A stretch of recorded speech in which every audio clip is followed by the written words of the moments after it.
And the scene in which you're slicing, what was the scene? You were... Oh, I was slicing the garlic. Yeah. Yeah. Tell me about that scene. Well, that the fellow that I played in life did that. That's in the book Wise Guy, and about the fellow Paulie that I played. Did tell you about the guy? Or No, not a word. And you see, it doesn't help, in my, at least the way I work, to actually find out facts about a person. If I were to do, let's say, at one point I was going to do Babe Ruth, and I had looked at the Goodman role, the John Goodman? Yes, the Goodman, right. but not that film. Right. A few years back, I was going to do a film about him, and I backed out of it because the material wasn't good enough ultimately. But I'd worked on the character, and I'd found the character. But I did that by watching him on film and listening to him, and found what it was so I could reconstruct it.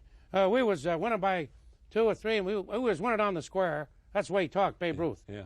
And I had gotten his swing, I'd gotten his physicality, and it also led me to an inside. Sometimes the external search can lead you to the inside, not with Goodfellas. Yeah. The inside had seemingly no connection with the outside. Yeah.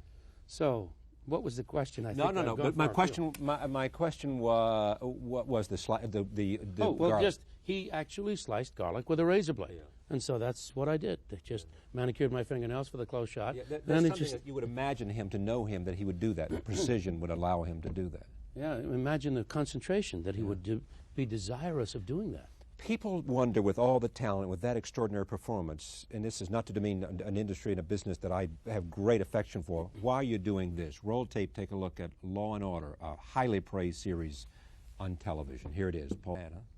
Paul Sorvino, why do you do that? I mean, everybody praises it, but it's television, and people say, after Goodfellas, where you were brilliant, why aren't you just going out and doing one film after another? There isn't one film after another. There aren't one film after another. And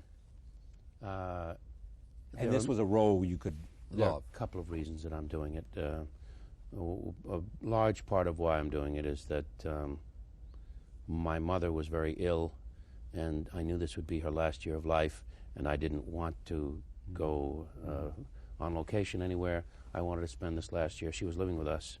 My wife and I were recently remarried, 10 months. My wife insisted that my mother come and live with us, and they loved each other very much. Yeah. And it was my thought that if I worked in New York, we would have these last time. But she did not last very long, mercifully as it turns out, because with cancer, the suffering could have been extreme. It wasn't, and it was quick. But you were here.